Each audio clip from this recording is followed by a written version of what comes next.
Empezamos ya una nueva semana con optimismo, después de un fin de semana rico, estado de mistura. También vamos a tener una invitada de lujo sobre ese tema. Y también vamos a arrancar hablando un poco de política. A ver, la cosa está movida en el Congreso por la elección del defensor del pueblo. Son, como ustedes saben, 3 candidatos: Walter Gutiérrez, Samuel Abad, Enrique Mendoza. A todas luces, el favorito sería Walter Gutiérrez, que además contaría con el respaldo de la mayoría fujimorista. A ellos se sumaría el APRA y Acción Popular, 73 votos, 5 del APRA, Acción Popular 5 más. Se necesitan 87 para elegir al nuevo defensor, con lo cual Gutiérrez, si se confirma esta tendencia, le faltarían pocos votos, ¿no? Definiría entonces el oficialismo, ¿no? Peruanos por el Cambio. El segundo en preferencia sería Samuel Abad, que contaría con el respaldo del Frente Amplio, aunque han habido algunas discrepancias al interior del Frente Amplio en torno a su candidatura y a la cercanía de Abad a un estudio de abogados en particular. Y el tercer candidato es Enrique Mendoza. Walter Albán ha dicho: esta elección no es transparente ni competitiva. Más vamos a tener al señor Albán también aquí en el programa para que nos explique por qué lo ve así y cuán necesario es o no que haya un nuevo defensor del pueblo. Recordemos que está ahora Eduardo Vega ejerciendo como defensor interino. El último defensor elegido, en realidad la última, ha sido Beatriz Merino.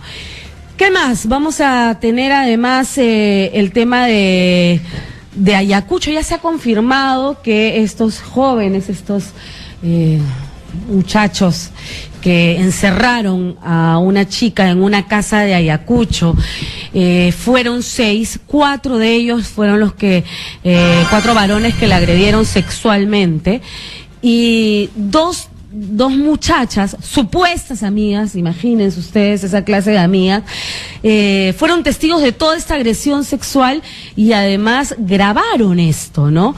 Un caso realmente terrible donde se recoge todas las deformaciones de nuestra sociedad, ¿no? Estaban bastante bebidos, estaban incluso drogados, grabaron la agresión sexual, como les decía. Sobre este tema vamos a hablar también el día de hoy, más adelante en el programa. Estará con nosotros también Juan Carlos Valdivia, analista político. Y me dicen que, ¿con qué empezamos? ¿Con el tema de Ayacucho? ¿Sí? Con el tema de Ayacucho. A ver, nos vamos ahorita a Arequipa. Me están informando que hay otra agresión a una mujer. Otra mujer ha sido golpeada salvajemente. Nos vamos con Richard Calcina, que nos va a dar la información sobre el tema. Richard, te escuchamos. Sí, muy buenos días, Maribel, y todo el país. Sí, en todo caso vamos a informar desde la ciudad blanca de Arequipa un nuevo caso que ha consternado a la población arequipeña. Una mujer de aproximadamente 27 años de edad ha sido brutalmente agredida por su pareja, José Luis Guaracha Carvajal, de 30 años de edad. Los hechos se dieron precisamente la tarde de ayer, cuando esta mujer precisamente intentaba desde su domicilio, ubicado en la asociación Mujeres con Esperanza, esto es en la parte alta del distrito de Caima, escapar prácticamente de su casa porque venía siendo atacada constantemente por su pareja. Tienen 3 menores, pero una vez que llegó la pareja en estado de ebriedad, arremetió prácticamente con todo, agarrándola con puñetes y también a patadas. Finalmente fueron los vecinos de la zona los que tuvieron que salir en defensa precisamente de esta mujer para salvaguardar a ella y también a sus menores niños. Ya posteriormente llegaron efectivos de la comisaría de Ángel Valdivia para poder salvaguardar a la mujer. En tanto, este individuo de manera cobarde fugó de la zona y esta mañana ha sido capturado por efectivos precisamente de la policía de la comisaría de Casimiro Cuadros, a donde pertenece por jurisdicción.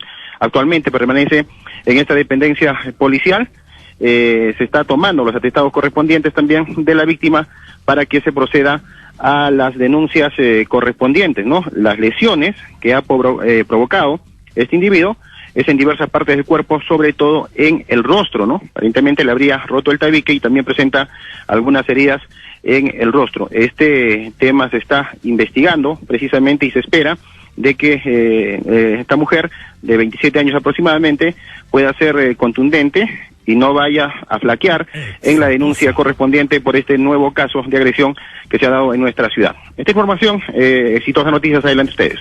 Muchísimas gracias por esa información desde Arequipa, y ahora sí voy a dar pase a mis invitados y la bienvenida respectiva. Se trata de Juan Carlos Valdivia, analista político, Miguel Ángel Ferreira, analista y especialista en Derecho Constitucional, y Walter Albán, exdefensor y actual director de Proética. Están con nosotros para tratar varios de los temas que mencionaba al inicio. Me van a disculpar, estoy que siento que se me va la voz, pero el fin de semana he estado agitado, estoy haciendo mi mayor esfuerzo de verdad porque me escuchen. En todo caso, mis invitados me van a ayudar hablando más que yo. ¿Cómo están? Bienvenidos. Hola Maribel, ¿cómo estás? Muy buenos días. Muy buenos días, Maribel. Bienvenidos. Bueno, a ver, en principio, el tema del defensor del pueblo, quizás me gustaría empezar con Walter. Para centrar el tema, una pregunta básica, pero que creo es importante para nuestros oyentes. ¿Por qué es importante la figura del defensor para la ciudadanía? Bueno, la Defensoría del Pueblo, Maribel, como se sabe, existe recién 20 años, que están por cumplirse precisamente en pocos días. Pero es una institución que, a pesar de su relativa juventud, creo que ha logrado legitimarse, se ha consolidado como una institución confiable y tiene un trabajo muy meritorio, sobre todo porque la mayor parte del tiempo ha tenido que hacerlo un poco contracorriente, nunca ha tenido un gran apoyo por parte de los sucesivos gobiernos. Y es que la Defensoría tiene lo que se llama una autoridad moral, no puede ordenar, no tiene una fuerza o un poder coercitivo, pero sí tiene una legitimidad, como decía antes, que está basada en cómo actúa la institución y quién la conduce. Por eso es tan importante que la persona que asuma la conducción de la Defensoría del Pueblo sea alguien que entienda muy bien lo que significa la independencia, que pueda ser fiel al mandato constitucional de la defensa de los derechos fundamentales de todas las personas en el país, y que eso contribuya a que continúe una labor que a mi juicio ha sido muy meritoria, como he señalado, por varias razones que creo se pueden ejemplificar en casos muy concretos, como toca, por ejemplo, al tema de las esterilizaciones forzadas, a la cuestión de lo que fue el servicio militar obligatorio, a lo que toca a la atención a víctimas de la violencia, en fin, cantidad de asuntos que han sido planteados por la Defensoría en su momento y que creo que de alguna manera han contribuido a que la democracia se pueda ir construyendo mejor en el país. La fuerza de esta institución está justamente en su probada independencia, ¿no es cierto? Por supuesto. Ahora, usted ha dicho que esta elección no es transparente ni competitiva. ¿Por qué? Porque desde un primer momento se había establecido que tiene que haber un concurso público. Los congresistas eligen, pero lo que tiene que haber es participación ciudadana para saber quiénes están compitiendo, cuáles son las calificaciones, las trayectorias, de qué manera pueden garantizar esa independencia, y todo eso es parte de un proceso. Lo que en algún momento se aprobó, y esto fue, me parece, el año 2001, ¡exitosa! Es que si después del concurso público no se llegaba a una elección, porque la Constitución exige 2/3 partes del número legal de miembros en el Congreso, entonces allí cabía una invitación, pero no era la invitación de frente. Pero ya no hemos pasado por varios intentos de elección frustrados. Este es un Congreso nuevo. Y precisamente si de lo que se trata es de alguna manera rectificar la mala conducta del Congreso anterior, la oportunidad es propicia para hacer un concurso. Lo que hizo el Congreso anterior, que irresponsablemente no eligió, ¿no es cierto?, fue más bien aprobar una norma para que ahora se pueda invitar sin concurso. Eso ya es una desnaturalización de este proceso que debe ser competitivo.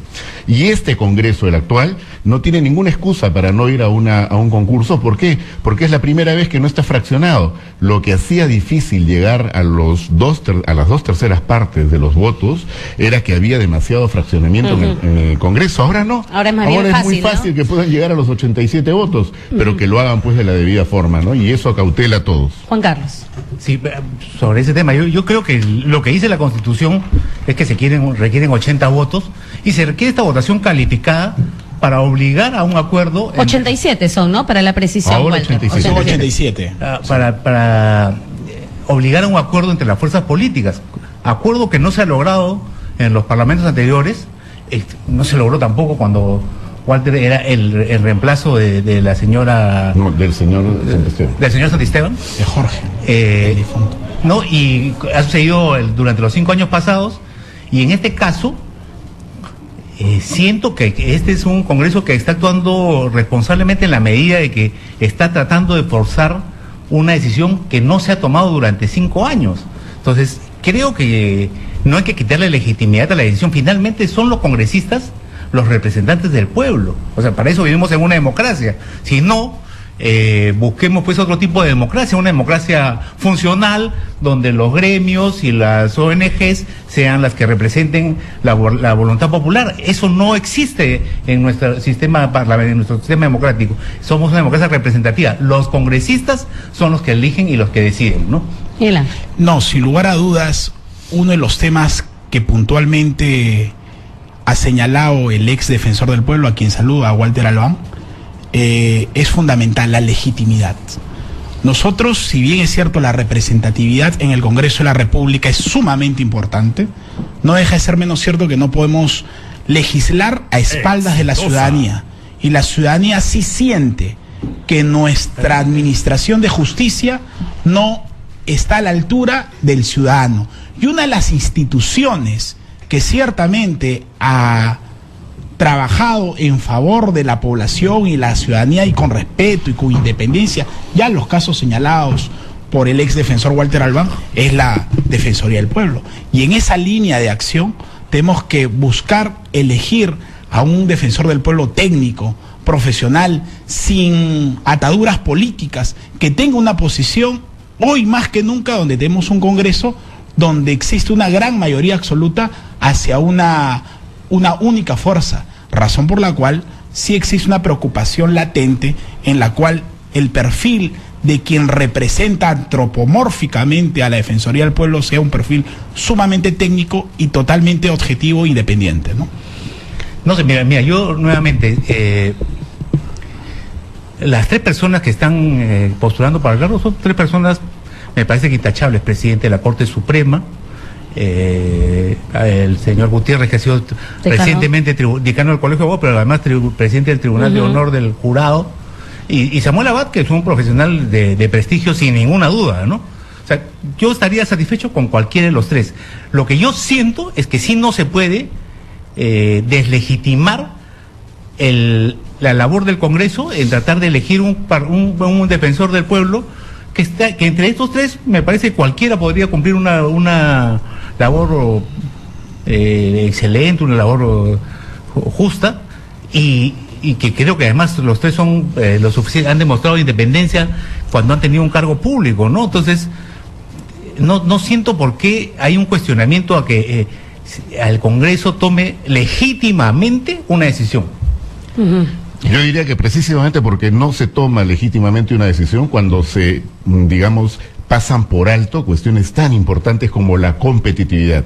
Yo no pongo en cuestión la calidad de los 3 voceados para esto, pero lo que sí pongo en cuestión es que este proceso sea transparente y competitivo. No es verdad. Se está, digamos, haciendo una cosa aparente de competitividad diciendo que hay 3 candidaturas, pero en el fondo no hay manera de que esas candidaturas puedan... ¿Cómo se propondían antes las candidaturas? Bueno, el concurso público permite de que se puedan presentar distintas postulaciones, ¿no es cierto? Incluso, a ver, ¿por qué se decidió dejar fuera a Eduardo Vega, que ha tenido una trayectoria intachable, que ha manejado muy bien, ha conducido muy bien? Y que postuló en la legislatura anterior, y que se suponía que tenía un fuerte respaldo dentro del Congreso anterior, pero que precisamente, creo yo, que por mantener la independencia de la Defensoría no consiguió los votos suficientes para que pudiera continuar. Pero independientemente de lo que significa, digamos, la calificación de cada una de las personas que en este momento se vocean como posibles, ¿no? Yo lo que creo es que ya la elección está hecha. Y lo que se está diciendo ¿Pero hecha para qué? ¿Para tener un control político de la Defensoría? Yo no puedo adelantar cuál es la intención que esté detrás, pero creo que este proceso no es competitivo. Creo que no hay ninguna razón para acelerar las cosas cuando en verdad tenemos una buena defensoría en manos de una persona que ha sabido demostrar que sabe conducirla, y cuando hay un Congreso que tiene la mayoría suficiente, o sea, no está fraccionado, como para garantizar que esta elección se haga en un plazo relativamente corto, pero en condiciones realmente competitivas. El Congreso, yo no digo que no deba elegir, tiene que elegir. Pero a partir del concurso Congreso, público primero. reconozcámoslo, es una institución desprestigiada en el país, deslegitimada. Miremos todas las encuestas. Pero no podemos comenzar así. Por eso, pues, ¿no? pero la construcción de la legitimidad se produce precisamente cuando las decisiones se toman de cara al pueblo, cuando es abierto Pero el ellos proceso, son los que han sido cuando elegidos transmiten por el pueblo, confianza. Walter. Perdóname, No. pero para que esa institución recupere legitimidad, ¿a quién hay que darle requiere legitimidad? actuar de una forma mucho más abierta y transparente, cosa que no está haciendo en este caso, y con eso no contribuye ni a elegir un buen defensor ni a mejorar la imagen del Congreso ante la opinión pero mira, pública. o sea, se ha cuestionado a este Congreso por la mayoría fujimorista, que supongo que es el cuestionamiento que hay en el trasfondo de esto.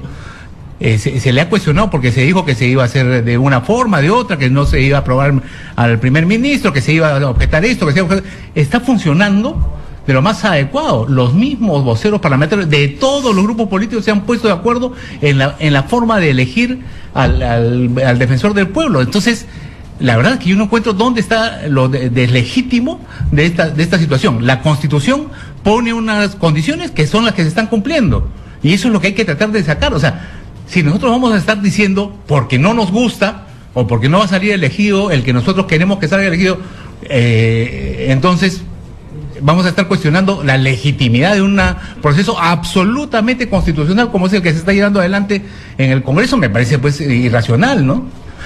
No.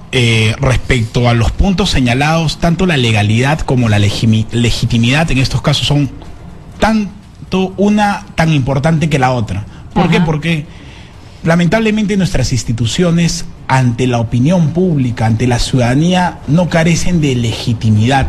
Y una de las pocas instituciones que justamente el 11 de septiembre cumple 20 años es la Defensoría del Pueblo, razón por la cual la legitimidad como concepto básico de la moralidad de un país es fundamental, más aún cuando hay antecedentes previos que de alguna u otra forma generan suspicacias naturales en un procedimiento de elección, ¿no? Pero si estas tres personas son respetadas, como los tres coinciden, ¿por qué se afectaría la legitimidad de la institución? En todo caso, se afectaría la legitimidad del Congreso, si se quiere, por apurarse, pero de la Defensoría, cualquiera que salga de estos tres. Sí, pero lo que pasa es que acá hay un tema, ¿no?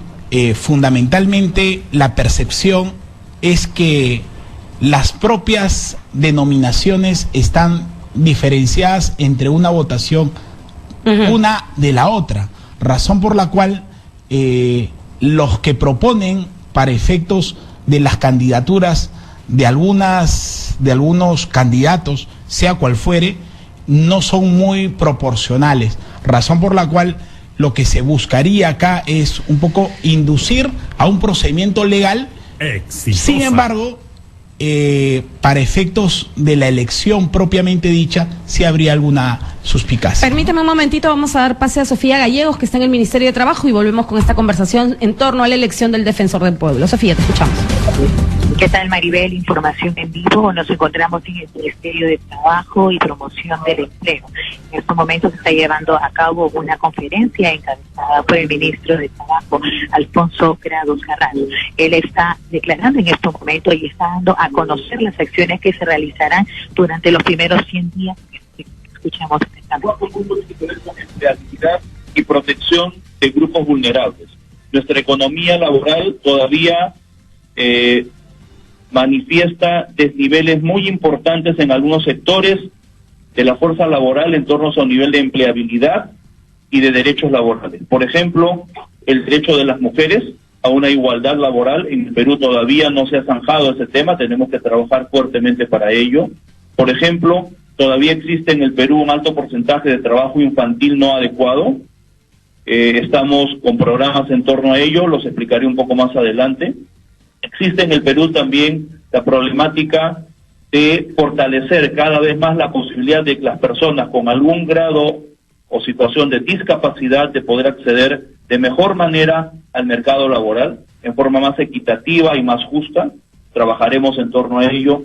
Finalmente, en esta línea también nos preocupa muchísimo que todavía en nuestro país, aunque suene increíble, existe trabajo forzoso. Trabajo en determinadas actividades económicas ilegales o informales que tiene que ser erradicada de nuestra sociedad en los próximos años. Son esas las líneas de trabajo de este cuarto punto, que luego algunas acciones concretas en el corto plazo estamos ya tomando. Finalmente, para facilitar todos estos procesos que he descrito, el Ministerio cuenta con programas promotores. ¿Promotores de qué? De la empleabilidad, del fortalecimiento del mercado laboral, de la inserción de los jóvenes al mercado, como hemos mencionado, de dar empleo temporal a los grupos más necesitados, y estos programas promotores van a ser fortalecidos en la gestión nuestra a lo largo de los próximos 5 años. Estoy hablando de los programas de Trabaja Perú, Jóvenes Productivos. Esas son las declaraciones del ministro de Trabajo y Promoción del Empleo, Alfonso Grados. Rápidamente mencionamos los 5 puntos importantes que se van a tomar durante los 100 primeros días en este sector, que sería: primer punto, formalización de la fuerza laboral; segundo punto, inserción juvenil al mercado de trabajo; tercer punto, diálogo social en materia laboral; cuarto punto, empleabilidad y protección de grupos vulnerables; y por último, quinto, programas promotores. Esas serían las declaraciones entonces del ministro y el trabajo constante que se harán durante los primeros 100 días en ese sector. Informó Sofía Gallegos, Exitosa Noticias. Muchas gracias, Sofía, por la información. Y ahora sí volvemos a mesa con mis invitados, Juan Carlos Valdivia, Miguel Ángel Ferreira y Walter Albán, hablando sobre la elección del Defensor del Pueblo. Y yo le preguntaba a Walter, mientras se iniciaba el despacho de Sofía, ¿qué hacer si se establecía efectivamente por concurso público que sea el primer paso para la elección del Defensor del Pueblo y luego esta modificación de la legislatura pasada, pero esto no sea así? ¿Qué hacer en términos procesales para volver a la... ¿Se puede acaso? Por supuesto que se puede. Maribel, acá hay varias cosas a señalar.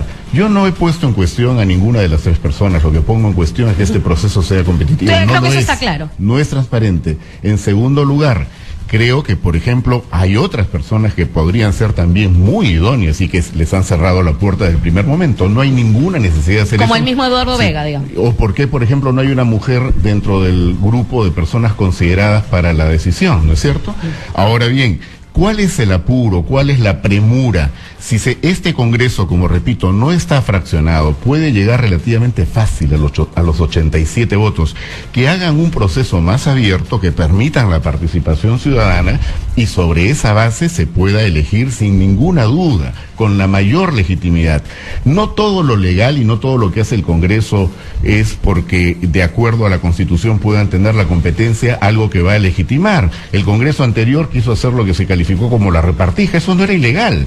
Pero obviamente eso no contribuyó a crear confianza con la ciudadanía. A eso me estoy refiriendo. Y por tanto, creo que yo invocaría más bien a las 3 personas que están postulando a decir, ok, yo estoy de acuerdo con llegar a la elección, siempre y cuando haya un concurso competitivo, pero no en estas condiciones. No sé si lo hará, ¿no? Cuando ya está tan cerca, por lo menos Mira, Ajá. Sobre transparencia, o sea, los candidatos están participando activamente en reuniones con los parlamentarios, con los grupos parlamentarios, sí, exponiendo sus tesis, sus planteamientos, sus planes de gobierno, de que van a desarrollar en la Defensoría. Es de manera absolutamente transparente. Todos vemos cómo entran y salen del Congreso los 3 candidatos y se reúnen con los... Pero no escuchamos lo que dicen cuando se reúnen. A mí no me interesa que entren o salgan, me interesa saber qué es lo que están proponiendo, y eso no lo sabemos. Es que tú no vas a elegir. Esa es la diferencia. Me tienen que tomar en cuenta a la hora de elegir a mí y a toda la ciudadanía. Un congresista que seguramente va a estar participando en eso. Yo he elegido un congresista o 2 con el voto preferencial que seguramente están participando en esta decisión. Y eso es una democracia representativa. Entonces el anterior Congreso debió quedarse con la repartija y había que aceptarlo. Lo que acá se quiere ir es a una democracia funcional donde los gremios y las ONGs tengan capacidad de tomar decisiones y que tengan un voto para... Eso no existe. Eso era la democracia funcional, eso es lo que inventó un señor Mussolini en Italia del siglo pasado. Eso no existe. Lo que existe es una democracia representativa donde nosotros elegimos congresistas para que ellos tomen algún tipo de decisiones. Si queremos tomar todo el tiempo todas las decisiones y las ONGs quieren tomar todo el tiempo todas las decisiones, entonces que organicen un partido político y que participen. Esa es la fórmula. Creo que acá no se trata de ONGs o no, pero a ver. No, ahora, lo que señala Juan Carlos es referente a la figura representativa democrática de la elección propia, de que los congresistas tienen la capacidad de elegir porque han sido debidamente electos y representados como figura pública que representa democráticamente a un sector poblacional. Y eso es legítimo y legal. Sin embargo, lo que no está en telejuicio es eso. Lo que está en telejuicio es que las instituciones que legitiman tienen que, de alguna u otra forma, valorar el trabajo anterior de una institución tan importante como la Defensoría del Pueblo. Que además ha tenido una estrecha conexión con la ciudadanía, ¿no? Y que esto la aleja de ella. Y muy objetiva. Razón por la cual, muy objetiva, y más aún, hoy los temas no deberían ser tocados, al menos creo que deberíamos fortalecer a la Defensoría con respecto a prerrogativas. Es decir, la Defensoría ha hecho un trabajo eficiente. Tiene que empoderarse a quienes dentro del Estado empiecen a hacer trabajos eficientes. Es decir, en una actividad privada, quien más eficiente es, va ganando espacios en la propia estructura de su actividad privada. En la actividad pública no sucede eso. Tenemos que tener mecanismos de eficiencia, de medición. Es decir, si las fiscalías, las procuradurías, el Poder Judicial no están haciendo una labor eficiente, algunas prerrogativas, porque finalmente las decisiones o las opiniones, los informes de la Defensoría no son vinculantes, razón por la cual simplemente dan opinión que sí es importante, pero sí debería tener un espacio más fundamental dentro de la sociedad, ¿no? Juan Carlos, te planteo ahora la pregunta al revés. Tú le decías a Walter cuál es el problema con que un Congreso, digamos, democráticamente elegido sea quienes a su vez elijan al defensor. Te lo pregunto al revés. ¿Cuál es el problema con que estos mismos tres candidatos se inscriban a un concurso público y postulen y se haga todo el proceso? El proceso ya está determinado por quienes nosotros hemos decidido que lo determinen, que son los congresistas. O sea, para eso elegimos un Congreso. Pero no hemos elegido que lo determinen así. Mira, las historias de la democracia directa, donde todos participan y todo eso, son las de Venezuela. Eso no es lo que queremos. Nosotros tenemos una democracia representativa con fórmulas, con estructuras de poder que se dividen y se separan y donde cada quien tiene su cuota de poder respectiva. Eso es lo que hay que respetar. Bueno, yo diría que el argumento de Juan Carlos no se sostiene porque bajo su premisa, entonces el Congreso anterior eligió bien y esa repartija debió quedar legitimada y nadie debió cuestionarla. Nadie está hablando de fascismo, ni funcionalismo, ni cosas parecidas. De lo que se trata es que en las democracias modernas la ciudadanía tiene que tener participación y las instituciones del Estado, y en este caso el Congreso de la República, se prestigian cuando abren las puertas de la decisión. O sea, nadie pone en cuestión que el Congreso es el que finalmente elegirá, pero si lo hace de una manera mucho más abierta, con un concurso, etcétera, y permite que haya opiniones de la sociedad civil para que puedan ir de alguna manera planteando sus puntos respecto a cada candidatura, eso le ayuda a la institucionalidad democrática en el país y contribuiría a que este Congreso mejore su percepción en la ciudadanía. Yo creo que efectivamente los ciudadanos deben participar en la toma de decisiones, pero a través de sus congresistas. Para eso funciona la democracia, para eso elegimos congresistas, para eso tenemos representantes. Nosotros los ciudadanos le reclamamos a nuestro congresista que tome determinada decisión hacia la derecha, hacia la izquierda, hacia arriba, hacia abajo. Pero a lo que aquí nos representa. Y no estamos quitando ahí el derecho de cualquier ciudadano de ser defensor del pueblo. Te dejo la pregunta ahí, vamos al resumen de noticias y volvamos con este tema.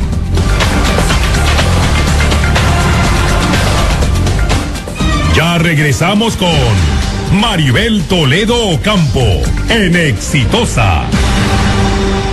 ¿Tú qué harías con el internet móvil más rápido del Perú y la mega yapa prepago de Entel? Esa pregunta no se pregunta. Yo chapo Pokémones al toque. El otro día me chapé rapidito como 500. De todo tipo. Claro que la mitad fueron repetidos, ¿no? Pura culebra nomás. Pero no importa. Ya soy nivel 40. Llegó la mega yapa prepago de Entel. Recarga 5 soles y te regalamos redes sociales ilimitadas con Pokémon. Y además, 100 megas para usarlos como quieras. Migra a Entel. Mayor información, ingresa a www.entel.pe. Antes de probarlo, solo le dirás Chevrolet Spark GT.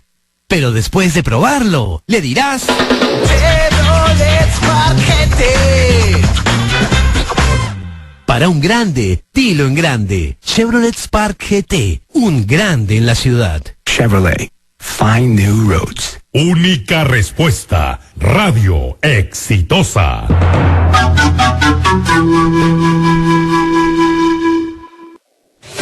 Estamos en la casa de Roger, que acaba de llegar de viaje y su casa no está forzada ni la vaciaron. ¿Algún comentario, Roger? Sigo relajadazo.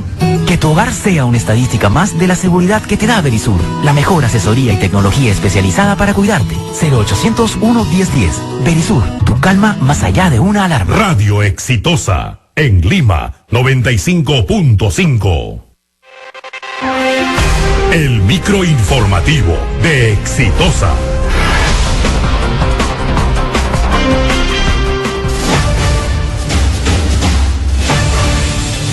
En Exitosa, la temperatura.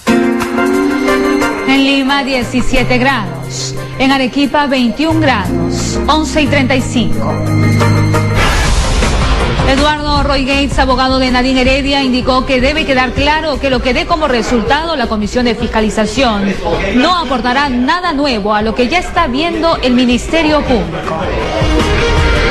El alcalde de San Isidro, Manuel Velarde, indicó que la ruta de la línea 4 del Metro de Lima incluya a este distrito y que para ello ha solicitado a la Autoridad Autónoma del Sistema Eléctrico de Transporte Masivo información técnica actualizada. Luego de estar más de 15 horas en el agua, fue rescatado el suboficial John Santa Cruz Becerra de las aguas del río Utcubamba por trabajadores de construcción, luego que el vehículo en el que viajaba cayera a un abismo de más de 80 metros de agua. Usted está en Radio Exitosa 95.5 FM. En breve en estudios, Remigio Hernani, exministro del Interior.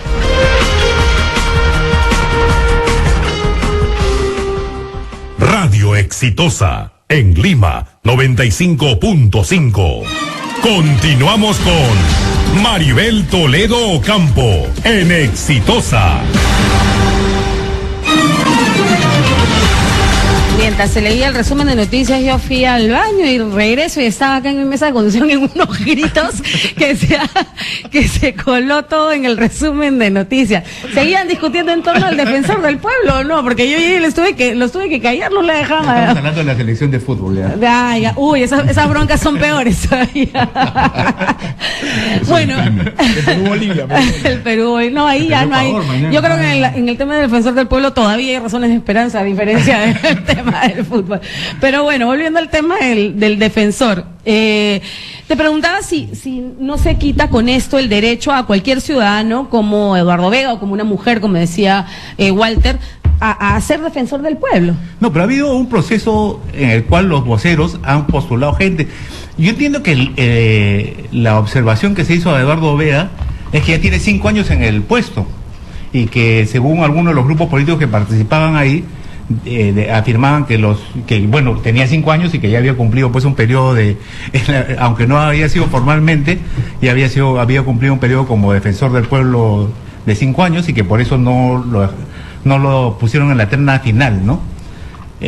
Yo creo que hay que acostumbrarnos a respetar los procedimientos parlamentarios y los sistemas de representación en el Congreso, y no hay que cuestionar las decisiones que con legitimidad viene tomando el Parlamento.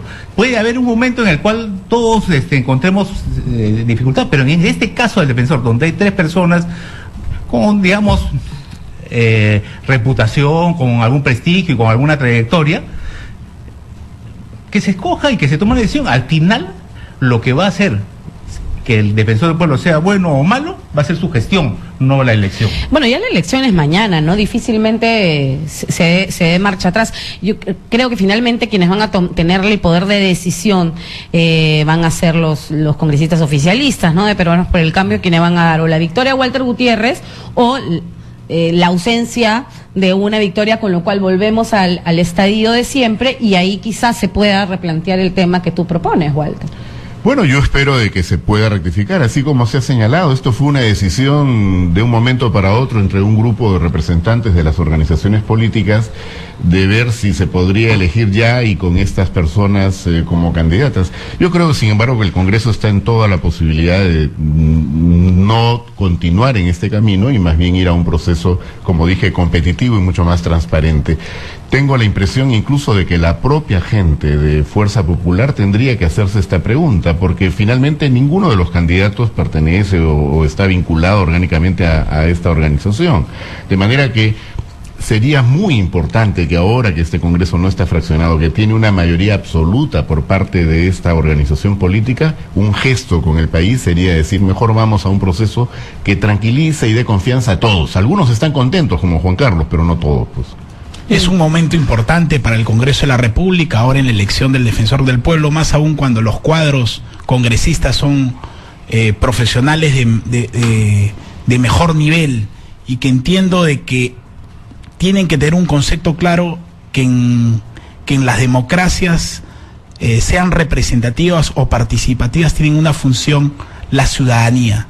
No se puede gobernar con la ciudadanía de espaldas, razón por la cual hoy la legitimidad pasa porque la población siente que debe ser elegido una persona profesional, técnica, sin indicios políticos que permitan poner en cuestión la objetividad y la transparencia que ha trabajado en todo este tiempo de 20 años la Defensoría del Pueblo, ¿no? Ya que estamos hablando de derechos ciudadanos, y si me permiten cambiar de tema, porque me queda claro que no vamos a llegar a ningún acuerdo acá en torno al defensor, y ya se va a ver un poco mañana el asunto. No voy a irme al tema del fútbol, pero el día de ayer el programa Panorama reveló una serie de goyorías que se estarían dando en el penal Castro, ¿no?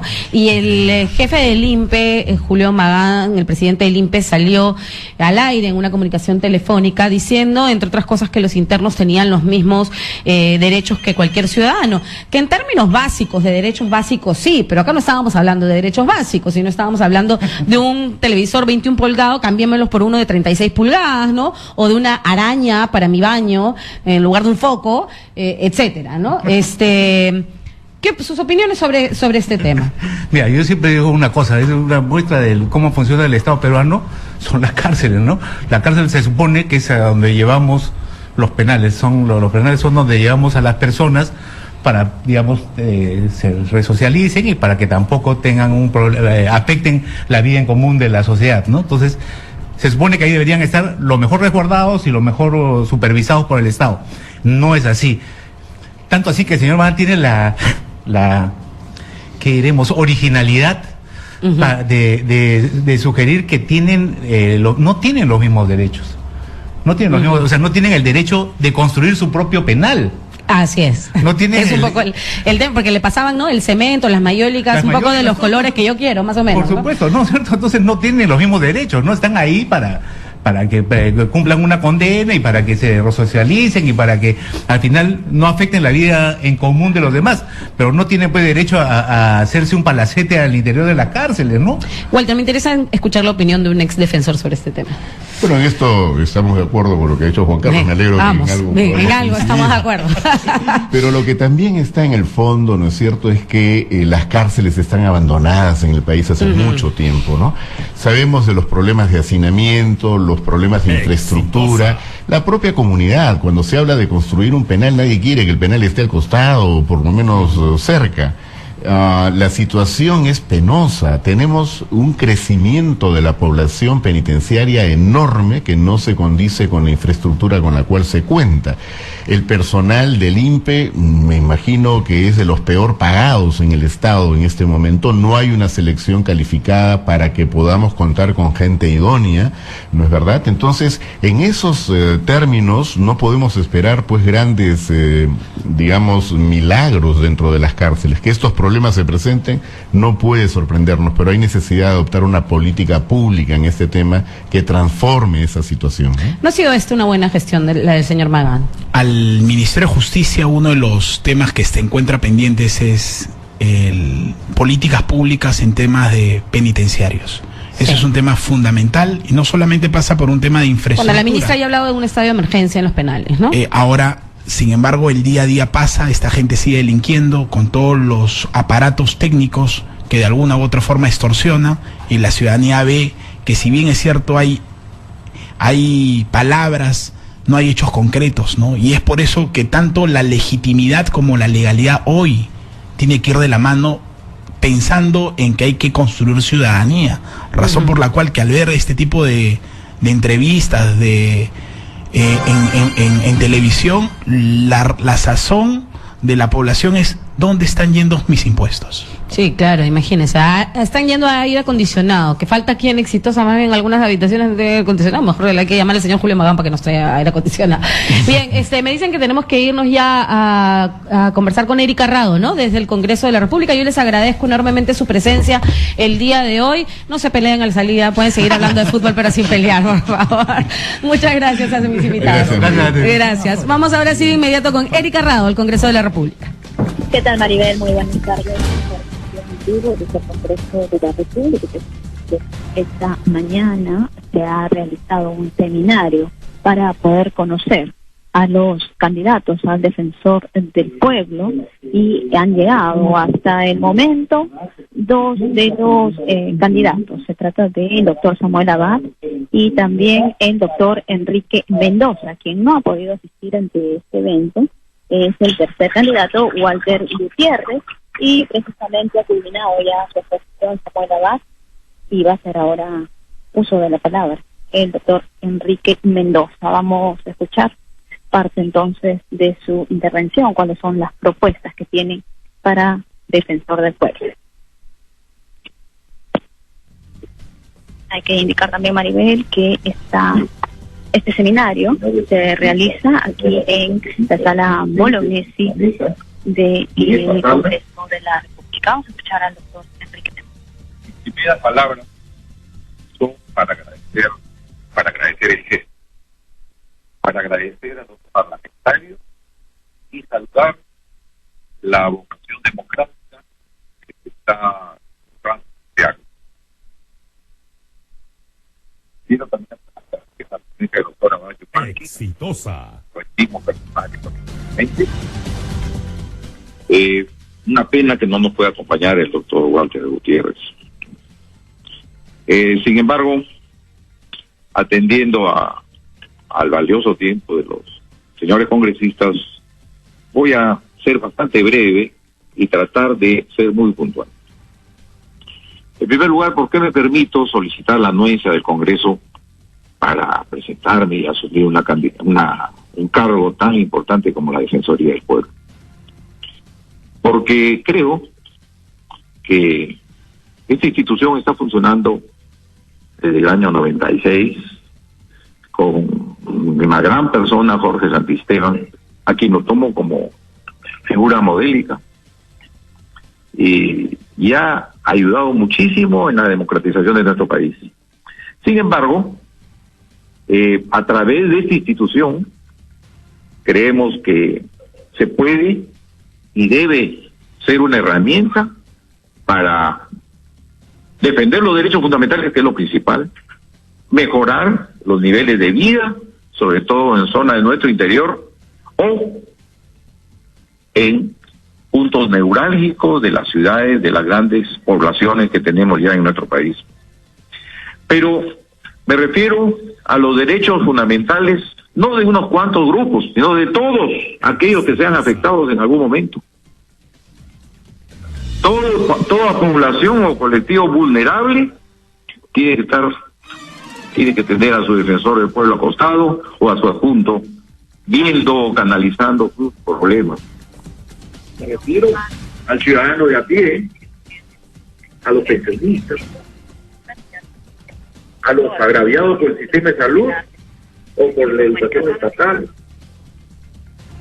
o también a todos aquellos incapacitados o poblaciones afectadas por daños medioambientales. Mejor dicho, poblaciones vulnerables que están marginadas de nuestra vida nacional, tenemos por donde vayamos.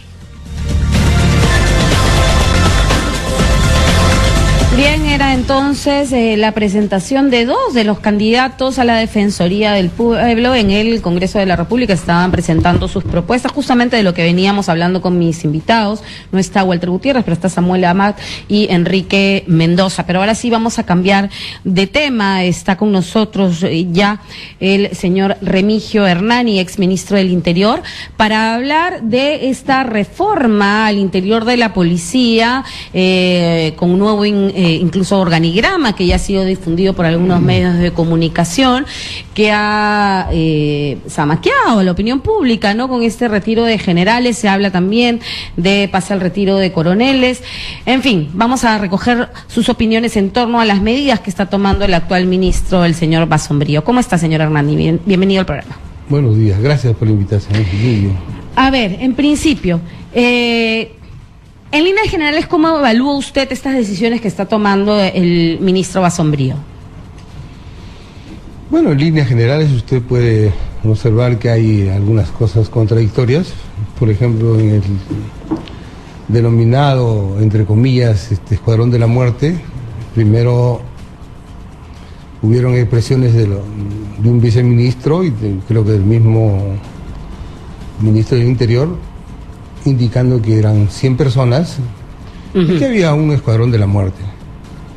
Pasaron los días, se ofreció presentar un informe, demoró algunos días de más de lo prometido, y finalmente no existe el escuadrón de la muerte, sino un grupo irregular, y ya no son 100, son 9. Entonces eso no es bueno, pues. Esas contradicciones no son buenas. Además, es culpar al personal de una unidad como el SWAT o la DIRINCRI o Inteligencia, la DIRIN o la DIGIBIN, tampoco se puede hacer, porque todos deben estar sometidos a una investigación que la tiene que hacer la Fiscalía. Además, este trabajo viene siendo realizado por la Fiscalía desde hace buen tiempo, porque había una denuncia de parte de la Inspectoría, sí, claro, en su oportunidad. Y ahora crimen organizado, tengo entendido que está haciendo la investigación. Entonces, los funcionarios del Ministerio del Interior no tienen por qué decir tal o cual unidad no tiene personal involucrado en el caso. Quien tiene que decirlo son los fiscales y los jueces. Entonces, estas son contradicciones que no están muy bien, pues no dicen de la seriedad que debe tener un funcionario del Interior. Luego se ha pedido disculpas y fueron grabadas esas disculpas por el personal de la SWAT. Eso también es un problema que desautoriza, es decir, no es bueno para el prestigio de un ministro. Posteriormente usted ve que hay una depuración de 39 generales porque habían 86. Efectivamente, el gobierno anterior dejó una bomba de tiempo.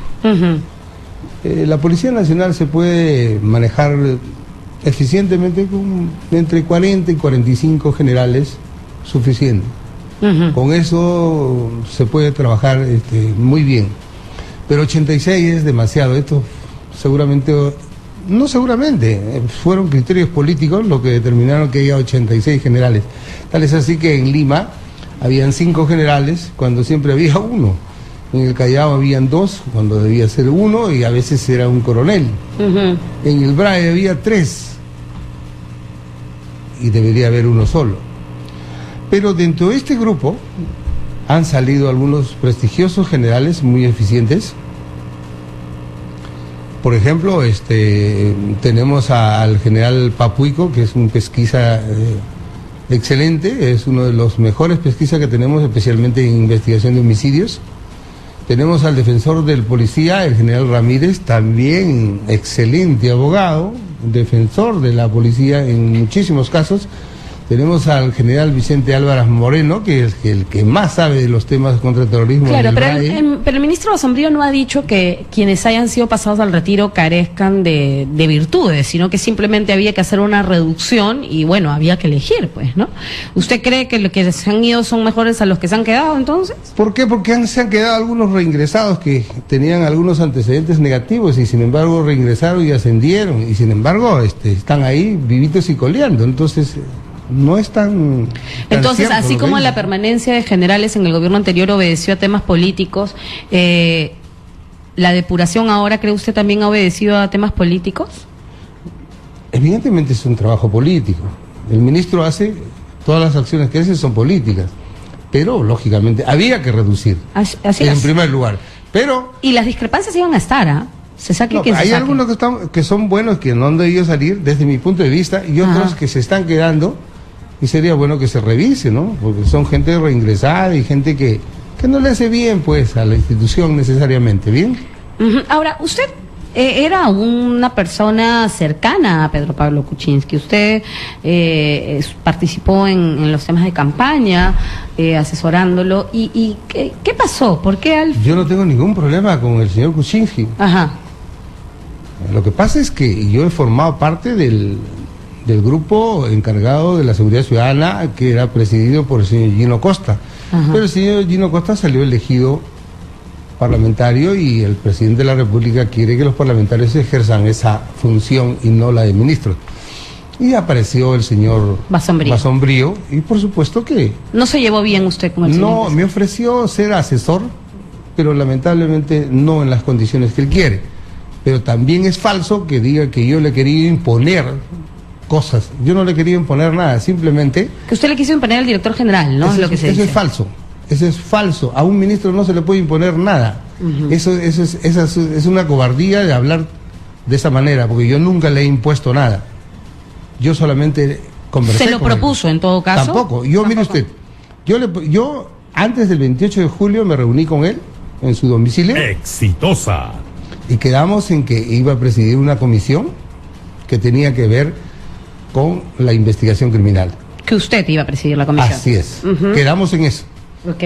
El día lunes 4 de agosto me presenté a su despacho y el señor dijo que no, que yo solamente vaya como asesor, cosa que yo no acepté. Y simplemente agradecí y me retiré. Eso es todo. Entonces yo nunca he renunciado a nada, ni he peleado con el gobierno de PPK. Simplemente no le he aceptado la proposición al señor Basombrío. Eso es todo. ¿Y por qué no aceptó él ser asesor? Porque yo no puedo ser asesor, yo tengo un equipo que trabaja en el tema de investigación criminal. ¿Cómo se ve que no se conoce el tema de investigación criminal? Para asesorar en investigación criminal hay que tener un equipo. No se puede trabajar individualmente. Cuando los trabajos individuales en este tipo de función fracasan, tienen que ser varias personas que tienen que ocuparse específicamente de varias áreas, especialmente seleccionar y que personal, ejecuten finalmente. Por supuesto que se ejecute. Esto no es atropellar al director general ni al jefe de la IRINCRI. Asesoría es asesoría y esa asesoría depende, esos asesores depende de quién, del ministro. Sin anuencia del ministro no se hace nada. Acá no se trata de estar por encima del director general o el director de la IRINCRI, no. Jamás podemos manosear, como están haciendo algunas cosas por ahí. Yo no estoy acostumbrado a manosear al personal de ningún tipo, ni a tenerlo con el miedo ese permanente de que lo van a invitar a retiro. No. Eso es propio de crear ese pánico que actualmente viven los mayores comandantes y coroneles. O sea, ¿cree que el ministro del Interior está liderando una política de miedo al interior? Miedo, en este momento. Eso que dicen de que no había ninguna relación, eso es falso. Habían las relaciones, estaban hechas las relaciones, están hechas las relaciones. Sin embargo, el remesón de los 39, que eran necesarios... Los ha hecho retroceder, ¿cree usted? Ha hecho retroceder, porque eso crea mucha inestabilidad en la Policía Nacional. Y eso debería haberse solucionado ya, porque esa inestabilidad, eso de decir estamos en permanente evaluación y que nadie tiene... nadie tiene corona, ¿no? Nadie tiene el grado comparado. Eso está mal, pues. Pero es una verdad también, ojo, o sea, en cualquier trabajo, también te digo, aquí en Exitosa nadie tiene el puesto comprado tampoco, nadie está asegurado en su puesto, también, ojo. Pero más allá de la sensación que están transmitiendo, dice usted.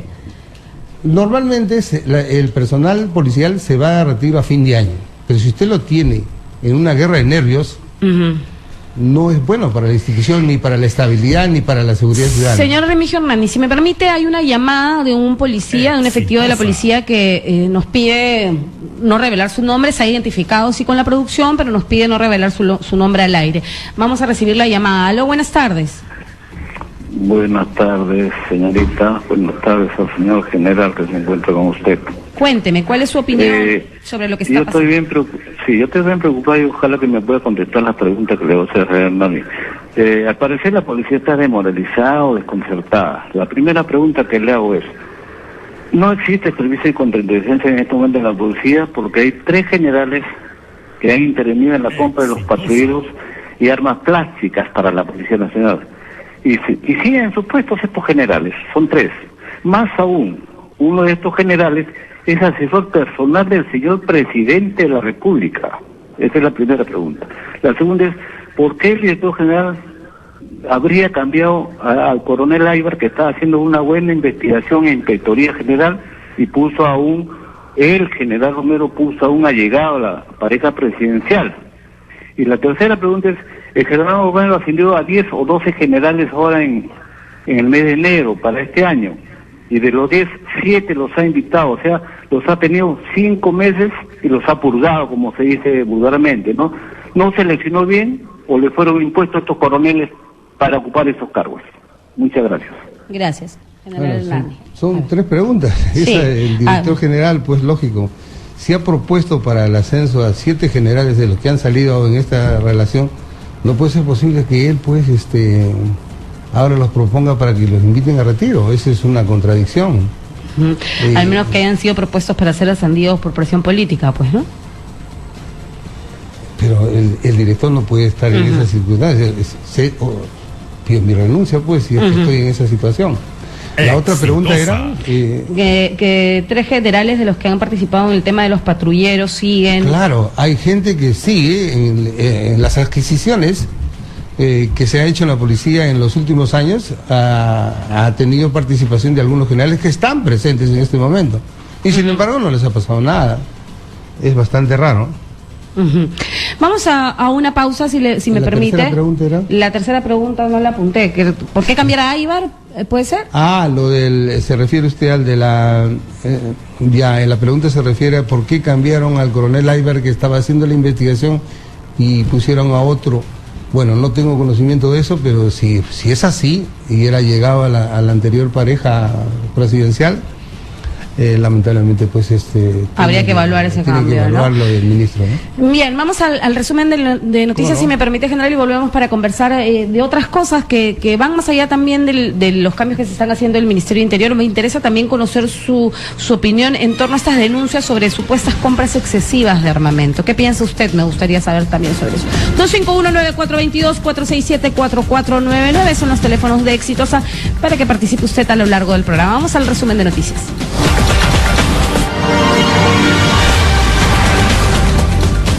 Ya regresamos con Maribel Toledo Ocampo en Exitosa. Radio Exitosa en Lima 90.